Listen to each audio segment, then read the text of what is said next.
May mga umagang magaan ang pakiramdam, pero may mga umaga ring bumabangon tayo na may bigat sa dibdib. May mga umagang puno ng pasasalamat, pero may mga umagang tahimik ang luha habang patuloy pa ring lumalaban. Kung ano man ang dala mo ngayong umaga, pagod man, pangamba o pag-asang pilit mong pinanghahawakan, hindi aksidente na naririnig mo ang panalangin ito. Dahil bago magsimula ang araw, bago tuluyang umusad ang oras, may paalala ang Diyos para sa iyo. Hindi ka nag-iisa sa umagang ito. Kamusta ka ba ngayon?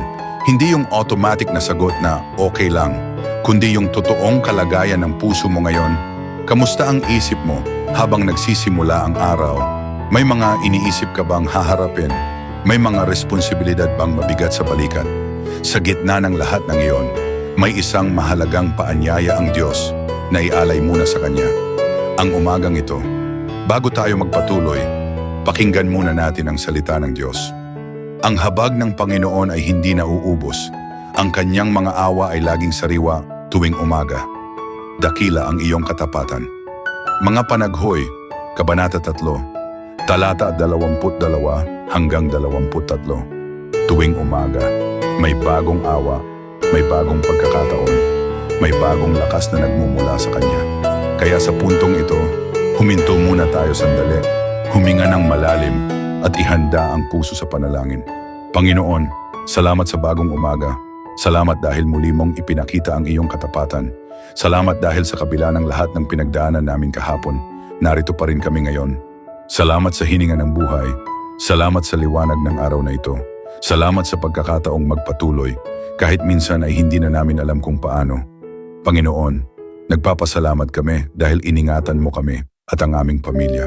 Sa buong magdamag, habang kami ay natutulog, ikaw ang hindi natulog. Ikaw ang nagbantay, ikaw ang nagprotekta.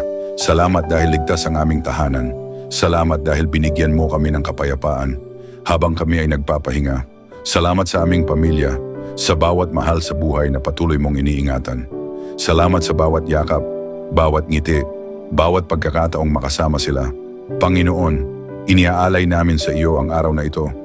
Hindi lang ang mga plano namin, kundi pati ang mga hindi namin inaasahan. Ikaw ang manguna sa bawat hakbang, ikaw ang gumabay sa bawat desisyon, ikaw ang magbigay ng liwanag. Kapag ang landas ay tila malabo, bigyan mo kami ng karunungan, hindi lang talino ng isip, kundi pusong marunong magtiwala at sumunod sa iyo. Bigyan mo kami ng lakas para sa mga gawaing haharapin namin ngayon.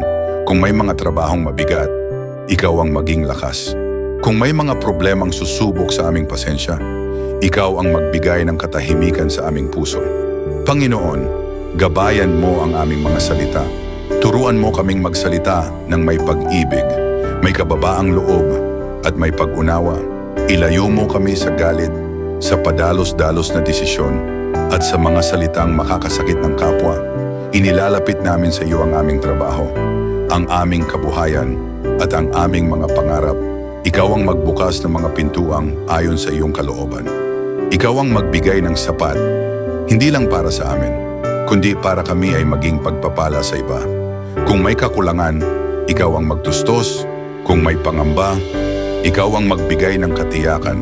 Panginoon, inilalapit namin sa iyo ang aming kalusugan. Kung may dinaramdam ang aming katawan, ikaw ang aming manggagamot. Kung may sugat ang aming puso, mga luhang walang nakakaalam, mga pasaning matagal naming kinikimkim, ikaw ang maghilom. Turuan mo kaming magtiwala sa iyo. Kahit hindi agad namin nakikita ang sagot, tulungan mo kaming manalig. Kahit nasa gitna ng paghihintay, Panginoon, ipinaalala mo sa amin ngayong umaga na ang iyong awa ay bago, na ang iyong biyaya ay sapat, na ang iyong pagmamahal ay hindi nagbabago.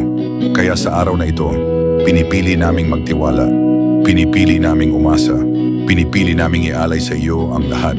Salamat sa bagong umaga, salamat sa bagong lakas, salamat sa bagong pag-asa. Sa pangalan ni Jesus, Amen. Kung nakasama ka sa panalangin ito, naway magsilbi itong paalala na bawat umaga may bagong simula mula sa Diyos. Kung nais mong makasama sa mga panalangin tulad nito, maaari kang mag-subscribe para sa mas marami pang sandali ng kapahingahan at paglapit sa Panginoon. At kung may dinadala ka sa puso mo, pwede mong ilagay sa comments. Ang iyong prayer request, isa sa alang-alang ka namin sa panalangin.